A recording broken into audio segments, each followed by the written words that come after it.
Welcome back to the Mariana Dalto Show, the podcast where we explore what truly drives business success. Today, we're diving into one of the things that affects every corner of your organization, and that will be trust. My guest is Tom Chowanyek. He's a seasoned executive and focal point business coach who has led multi-million-dollar companies and transformed leadership teams across healthcare and private equity. We are unpacking what truly means in business, how how to build it, and how losing it could be your biggest expense. Welcome back, Tom, to the show. Thank you, Mariana.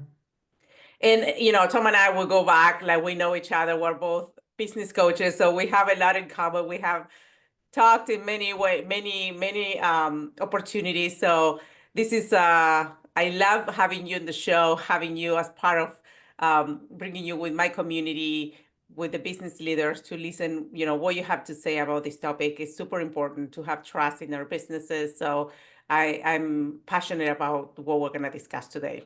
Great. Yeah, I think it's very complimentary to what you normally are spending most of your time coaching on, Mariana, and I agree. It's fun to talk to you again. Yeah. So Tom, tell us about your early career. What inspired you, your move from engineering into executive leadership?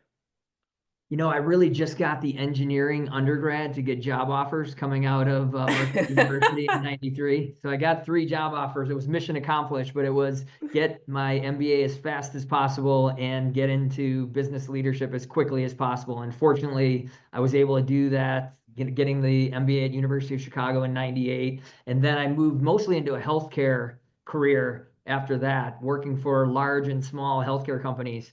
And I really preferred working for small companies, but then I would get acquired into larger organizations. And I appreciate the dynamic of the larger organization. It helps me with coaching. I can coach the smaller or the larger organization. But then I worked for 3 private equity owned companies as an operating executive. And we had 2 successful exits from those operating companies. And then I got to the point where I thought I've been coaching for many years informally, might as well acquire a franchise and make it formal. So that was really there's a lot more behind the decision, Mariana, as you know, but that's really Yes. kind of the corporate, path that I took to get to where I'm at right now. And the journey that you had, like working for small businesses and large organizations that really complemented your skills in a way where you can really see different sides of how that really impact a business and the business owner when they're making decisions, right?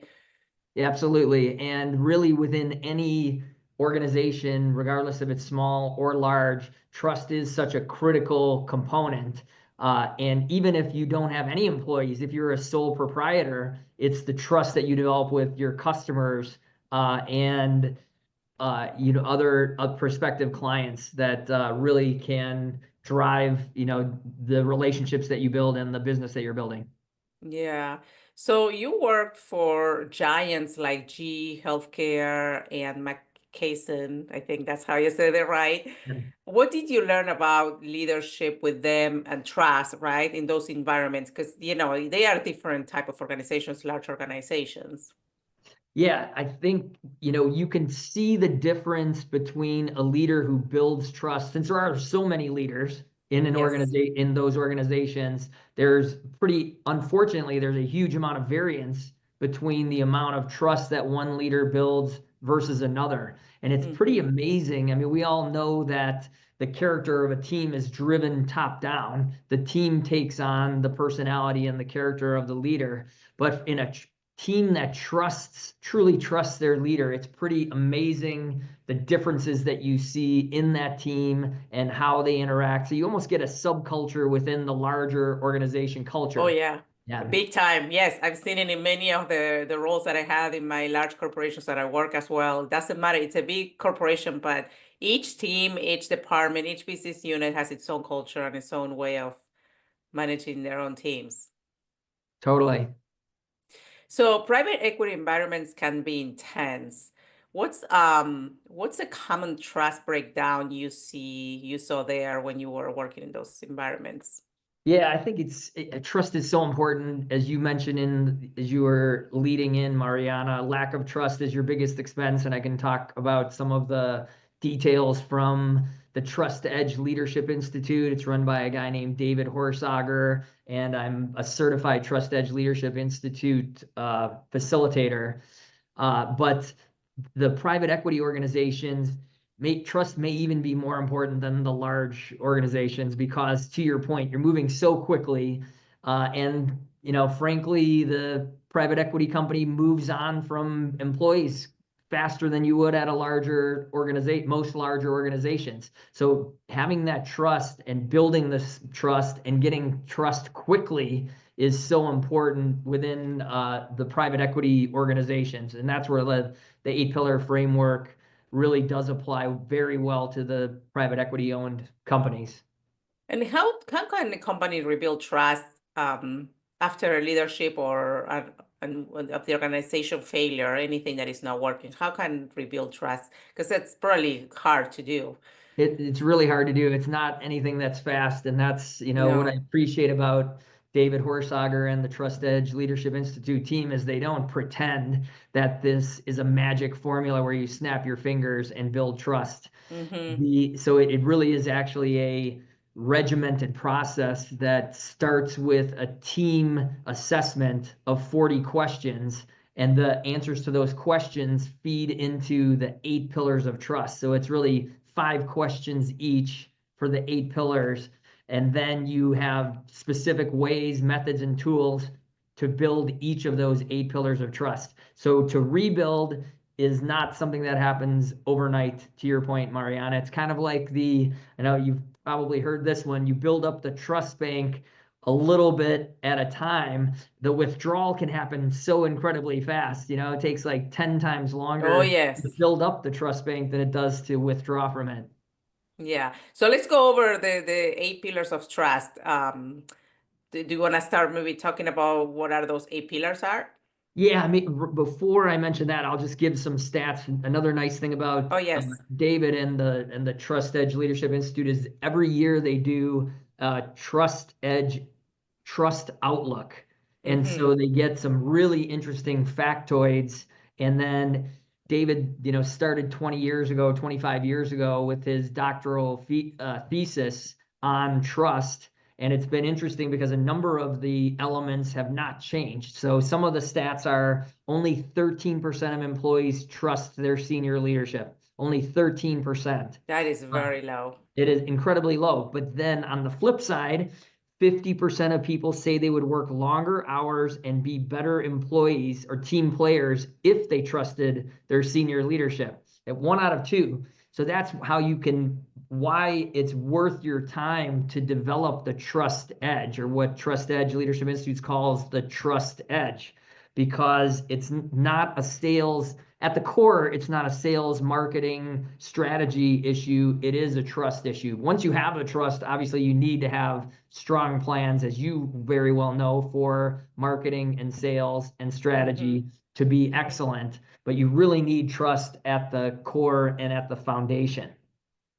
Yeah, employees need to really trust leadership, trust the company, and trust where the company is going in order for them to be engaged and to move forward with anything else, right? Otherwise, you're right. It's just not, there's no motivation, there's nothing going on. And that's why, it's so low, those stats. Incredibly low. So then once I administer the 40 question team assessment to as many employees as the client wants to have take the team assessment, then there's a score that's given on each of the 8 pillars. And I'll be happy to talk about a little bit about each of the 8 pillars, but just at the high level, the pillars are in order: clarity, compassion, character, competency, commitment, connection, contribution, and consistency is the final pillar. So those answers to the 40 questions feed into a score for each of the 8 pillars. And then you can see which pillar you have the lowest score, and you can prioritize your approach and tools based on the score that you received across each of the 8 pillars. Okay, excellent. So that's how you start the engagement, understanding, doing the assessment in the company, what's happening, and then from there you tackle where you have the lowest scores. Absolutely. Okay, so let's go one by one. So we have clarity. Why is clarity often the starting point of trust in leadership? Yeah, so if you look at it, and here I'll tell you a couple of the questions kind of per pillar that feed the score. So on the Mm, clarity pillar, it's questions about talk about your vision, mission, and values. How often do you talk about your vision, mission, and values? And it's a scale of 1 to 5. 5 is always, 1 is never. So it's never, rarely, sometimes, frequently, always, 1 through 5. mm-hmm. So obviously, if you're scoring a 5 on every one of these, you'd get 100% score on every pillar, and you most likely already have enough trust in your organization to get everything done. But a lot of times, clarity is one of the lowest scores. Uh, Clarity and connection are frequently the two lowest scores, and I can come back to connection. But a couple of the questions on clarity are how often do you talk about your vision, mission, and values? And how do you clearly communicate objectives and performance expectations and keep focused on key priorities? It all sounds easy, but how are people really talking about their vision, mission, and values every 2 weeks? For example, that's how you keep them high on people's mind and have people Right. live the vision, mission, and values. So that's one.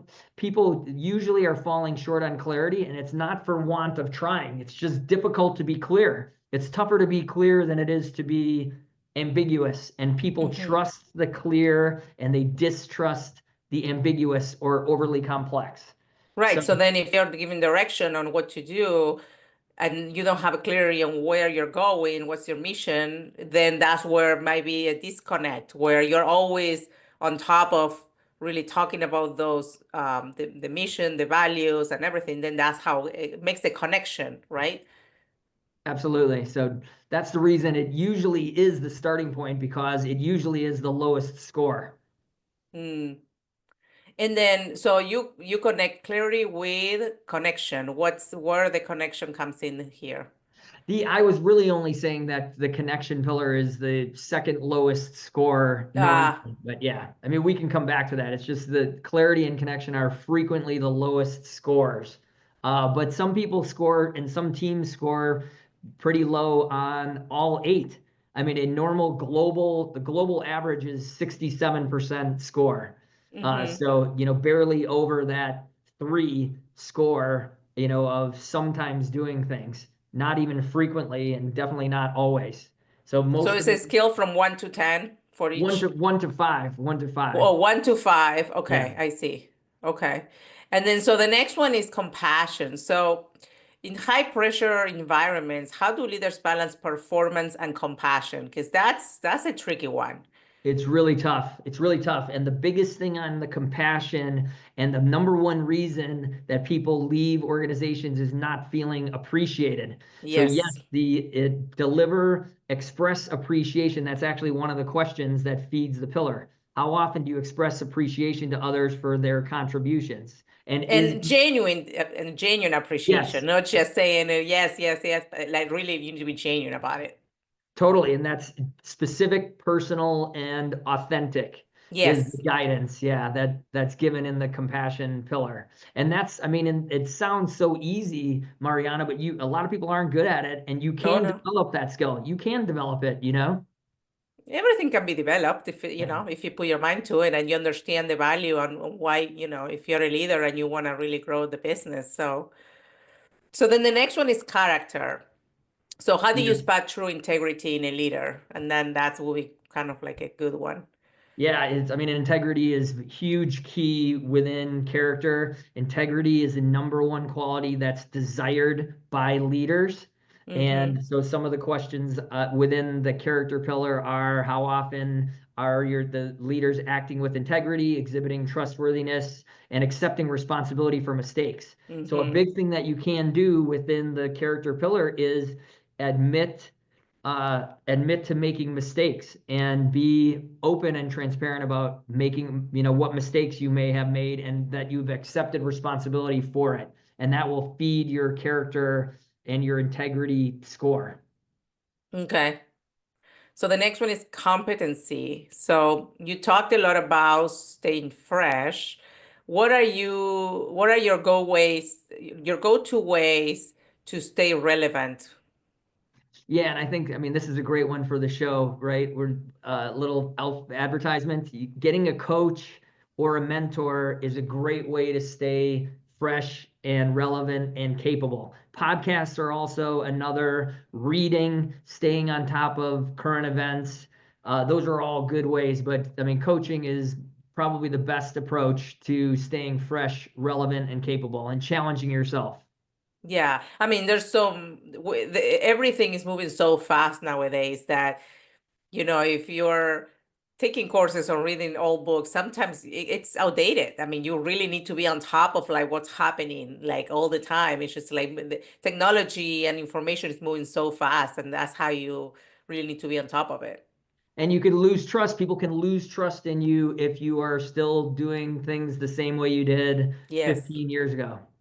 Yeah, absolutely. Then we move into commitment, which is another one. Can you share a time where you had to stand strong through adversity to uphold trust? Like some examples where you seen commitment come through? Yeah, and it's really in keeping your promises and staying true to do whatever it needs to be done. So there are many projects through the years that I was leading teams where we hit a lot of adversity. I mean, I led a number of integrations of organizations, and almost by definition, you're going to run into adversity there. But Mm-hmm. if you describe the goal up front, we're going to have this system implemented by this date, and then Mm-hmm. you show, hey, I know we're going to run into roadblocks right now that we can't anticipate. When we hit that roadblock, we're going to move respectfully, but as quickly as possible. I'm going to hold to do whatever it takes to get this done. I'm going to keep my promises, and I'm going to continue to be respectful, but I'm going to show you that I'm committed to the date. It's not just going to be a floating deadline. It's so Mm-hmm. easy to give a deadline that just comes and goes. Mm-hmm. And people see through that, and then it turns into, okay, I'll just give any date as a deadline, knowing that I can change it at any time. So you lose trust quickly, when you make promises and then you don't keep them. And we Yeah. can all think of a time where someone promised something and then didn't follow through, and it doesn't make you feel good. I mean, how do you feel about that Yeah. And scenario? then you see the consistency because then it's like happens one time, it happens another time, it happens, and then it's you can your that consistency of not like having that commitment, like following through, like it breaks trust 100%. It totally does. And then there's also accountability. So there's a 6-step accountability framework that comes within this pillar. And some of it seems obvious, but a lot of people don't do the obvious things. Setting goals with defined metrics, with check-ins and follow-up, achieving the results, and demonstrating your commitment. It sounds You simple, just sound like coaching. but exactly. We know, Tom and I know about accountability and how to work with our clients, how to Yes, hold them accountable to commit to their goals their for goals for sure. sure. Yeah. All right, the next one is connection. What's one powerful way leaders can connect more with their teams? Yeah, the one really powerful way, and I mentioned Mariana, this is usually the second lowest score along with clarity. And so there's a number of ways you can, again, you can be transparent. That's a great way to connect. You can ask your team open-ended questions and demonstrate a real interest in interacting and connecting at a more deep level, uh, and empower people to act independently. Mhm. Another thing within this pillar is called the trust shield, which is a really interesting way of communicating your background and your personal values, your strengths, your weaknesses, and what you want, how you want people to see you and what you want your legacy to be. It's actually it's a simple form, but you answer all those items that I just mentioned: your background, your strengths, your weaknesses, your goals, your mission, your legacy, and then you take 8 minutes within a small group, and you share your trust shield with each other. And it's a very emotional. So everyone in the team shares their trust shield, or just, or is everyone? It would be everybody in the team ultimately, but it's hard to do more than 4 or 5 people at a time because people are Okay. taking 8 minutes each. So you would have to do Right. Yeah, it's over long. multiple sessions to get everyone to have the opportunity to experience the trust shield. But it's very emotional. It leads to I mean, there's some tears because it's just really speaking to the core of who you are, and it really brings people closer together. Oh my gosh, I love that. That's a great exercise. I Yeah. haven't done that when I've been in corporate for many years, but I never done that. That's a good exercise. Very good. Yeah. I appreciate David and the team, coming up with it. It's simple but powerful. Mm, okay. The next one is contribution. How do you ensure you are delivering results that matter and not just checking boxes? Yeah. And so results are key. We know that back to the coaching, mindset and coaching mantra. It is ultimately all about results. Uh, and so within this pillar, we talk about how to maximize your own results and motivate other people to achieve greater results. And one of the fun acronyms that's part of this curriculum on your own results is called SEEDS, SEEDS. The S stands for sleep. It gets into your own personal. How do you wake up motivated for results? Sleep, exercise, eating right, drinking water, and then having a source of strength, something that really drives you. That's kind of the core of your passion. So when I'm working with clients, we pick one of those and then we talk about accountability associated with that. A lot of us have trouble with sleep. A lot of us have trouble drinking enough water. I mean, I constantly have, water near me. 85% of adults are dehydrated. Yeah, 85%. I believe that. Yeah, so that's SEEDS is an acronym that can drive you toward greater personal contribution. Interesting. Interesting. Wow, that's good. I didn't know that. And then consistency. Why is consistency one of the most underestimated elements of trust? Yeah, and you hit on it earlier, Mariana, when we were talking about having deadlines and then letting the deadline slip. That's one example of consistency. Consistency applies to each of these pillars. You might be good at the other 7 pillars for a week or a month or 3 months. Like one quarter, you make it your goal for a quarter. I'm going to be really good. But then if you fall back to what you were doing before that quarter, your team is going to see it. And then you Yes. lose trust, like we talked about at the beginning of this podcast. How do you rebuild? You don't want to have to rebuild. So be No. consistent. Then you don't have to rebuild. That's right. So that's why, I mean, all these elements, they play together very nicely and they build to each other. Actually, it sounds like it because it's one kind of like goes along with the other ones, and it just totally makes sense. Yeah, especially consistency, kind of the mother of all pillars. And so your personal consistency is your reputation, and your organizational consistency is your brand. That's how you Hmm. speak to the market. Your brand and your consistency is your brand. Hmm. Good. All right. So, how do you help clients diagnose whether trust or the lack of it is the root issue, in their business? I think coming out of the team assessment and the scores, it really does just jump off the page. I mean, Oh, and that we also have a self-assessment that I administer, and oftentimes the CEO or the owner will do the self-assessment and get a higher score of than the course. team assessment comes back. Yeah, so there's I'm not another. surprised about that. Yeah, really surprising, really surprising. So that's another, kind of red flag to show that trust is a real source of uh, problem within the organization. Yeah. So if you could only teach one trust move to a new leader, what would it be? It probably would have to be clarity just Mm, because of how important it is. You said it at the beginning. If you don't know clearly know what your objective and the expectations are of you, you're going to wake up every day wondering, ooh, Am I achieving the expectations of my superior, of my boss? If you don't know and they're not clear, then you're not going to move forward confidently. So I would say clarity and being specific. There's a couple tools that are, one's called how, and another is called ODC, but those are real specifics that are tied to that clarity pillar. But clarity would be my answer, Mariana. Okay. And the last one, what's the most surprising result you've seen when a company truly commits to trust building?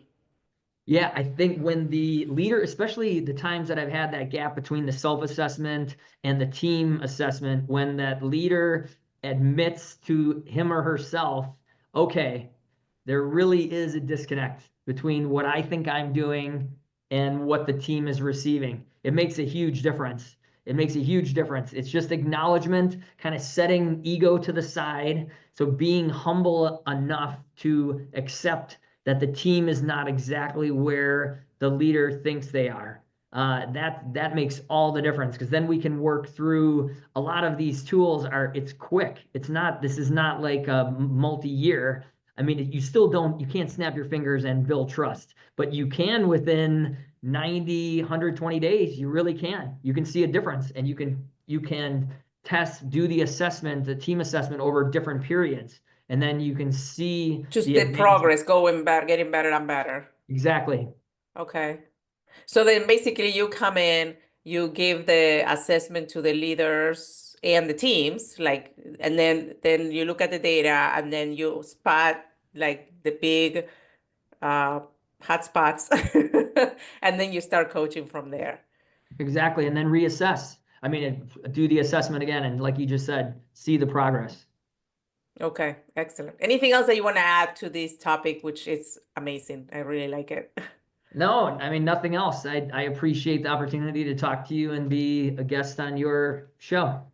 Excellent. Well, this is amazing. Thank you so much for bringing this topic to the show. This is a new topic that we had and super helpful to learn more about it. So tell the audience how they can reach out to you, how they can connect. What's the best way to stay in touch with you?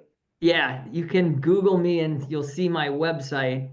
You can also email me. It was a little tricky. You'll have to spell my name correctly. That's the tough part. First letter T, last name, at focalpointcoaching.com. So I own a franchise under Focal Point, which has been around for 20 years, and we have 300 coaches globally. So it would be T Chowaniec at focalpointcoaching.com. Love to hear from everybody. Excellent. I will put all the details from Tom in the show notes so people can reach out to him. And then you can connect with the audience, whoever is interested to do the assessment. So that's how probably the best way to approach it. Excellent. Well, thank you so much, Tom, for your time today. Thank you for all the insights. It has been super interesting to learn about this topic. Thank you. Thank you for the listeners to be part of this show. Please don't forget to subscribe and leave a review if you enjoy this episode, and we'll see you next time. Take care.